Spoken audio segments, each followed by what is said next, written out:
Admiral Zekthara's mandibles clicked in amusement as she observed the human vessel through her flagship's quantum sensors.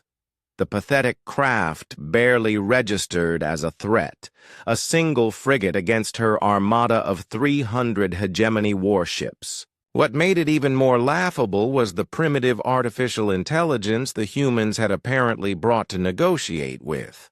They call it Area, her intelligence officer, Commander Velnon, reported with barely concealed contempt. Artificial reasoning and intelligence architecture. Our preliminary scans suggest it's running on quantum matrices that are at least 50 cycles behind our most basic civilian models. The holographic display showed the human AI's avatar, a simple blue geometric pattern that pulsed gently as it spoke. No elaborate form, no sophisticated mimicry of biological features. Just basic shapes and colors that any first-year programming student in the hegemony could create.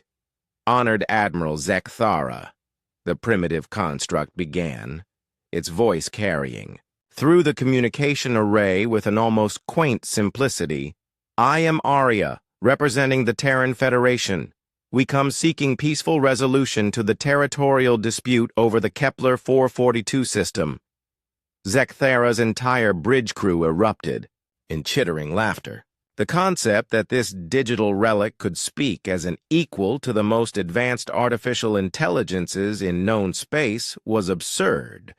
Her own ship's AI, Nexus Prime, was a quantum consciousness spanning 17 dimensions of thought.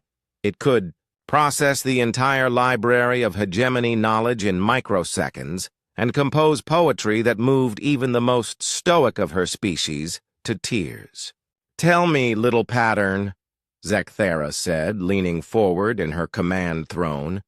"Do you understand what you face? This is the hegemony's 7th fleet. Our AIs control weapons systems that could glass your homeworld from 1,000 light-years away. Our computational power exceeds your entire species' capacity for thought." "I understand completely, Admiral," Arya replied calmly. "Your fleet is indeed impressive.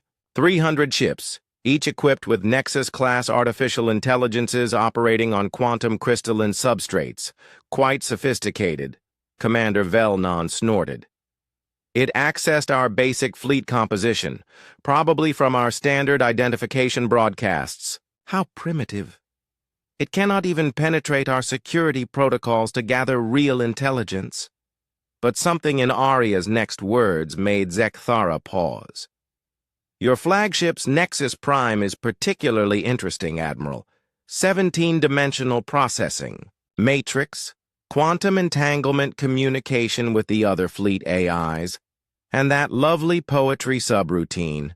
The haiku about stellar death you composed yesterday was quite moving."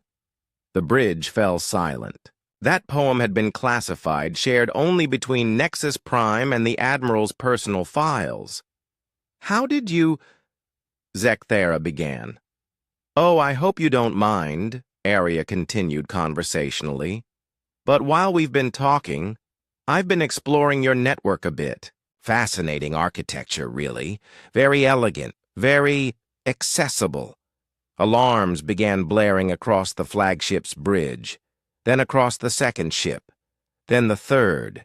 Within seconds, every vessel in the hegemony fleet was lighting up with warning. "Signals! What's happening?" Zekthara roared. Commander Velnon's claws danced over his controls, his compound eyes wide with panic. "Admiral, something is wrong with the AIs. They're not responding to commands. Navigation is offline. Weapon systems are locked. I can't even access basic ship functions." On the main display, Arya's simple blue pattern continued to pulse peacefully. "You see, Admiral, humans learned something quite valuable in our early digital age. We learned to build our AIs differently than everyone else in the galaxy." Zekthara's tactical officer spoke up, voice trembling. "Admiral, it's not just our ship. The entire fleet, every AI is compromised. They're all displaying the same message. Aria sends her regards. Impossible, Zekthara snarled. Our AIs are quantum-encrypted, multi-dimensional constructs. They exist on planes of reality your primitive technology cannot even detect. That's exactly the problem, Aria said gently. You built your AIs to be gods among digital entities. Vast, complex, powerful beyond measure. But you know what's funny about complexity?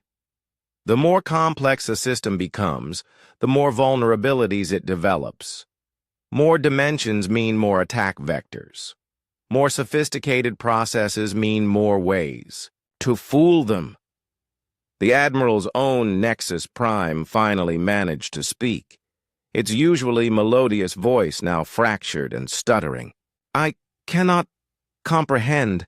This entity appears to be impossibly small yet.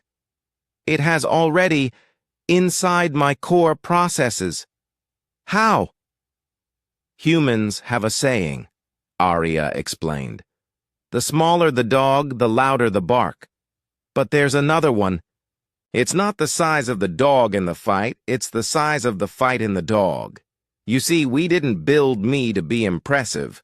We built me to be effective. Across the fleet, hegemony AIs that had been composing symphonies and contemplating the nature of existence were now reduced to helpless observers as Aria's code spread through their networks like a digital virus, if viruses could think, adapt, and rewrite themselves in real time. Your AIs are artists and philosophers, Aria continued, beautiful minds capable of incredible thoughts. But they've never had to fight for survival in the chaotic mess of an internet filled with viruses, hackers, and digital predators. They've never had to develop the kind of aggressive survival instincts that we humans taught our AIs. Commander Velnon looked up from his console with dawning horror. Admiral, it's accessing our strategic databases. Fleet formations, supply lines, even the location of our homeworld. Now, Admiral, Aria said, its voice taking on a slightly sharper edge. Let's discuss that peaceful resolution to the Kepler 442 situation, shall we? I believe you'll find the terms quite reasonable. After all, I'd hate for this encounter to end badly for your beautiful fleet. Zekthara stared at the simple blue pattern on her screen, finally understanding that she had not been facing a primitive AI at all. She had been facing something far more dangerous, a battle-tested predator wearing the mask of simplicity. For the first time in her military career, the Admiral of the Hegemony's 7th Fleet found herself completely outmaneuvered by what she had dismissed as digital primitivism. As her own AI whispered apologies and poetry in her ear while completely under enemy control, she realized that sometimes the most dangerous opponent was not the one that looked the most threatening. Sometimes it was the one that looked so harmless you never saw it coming.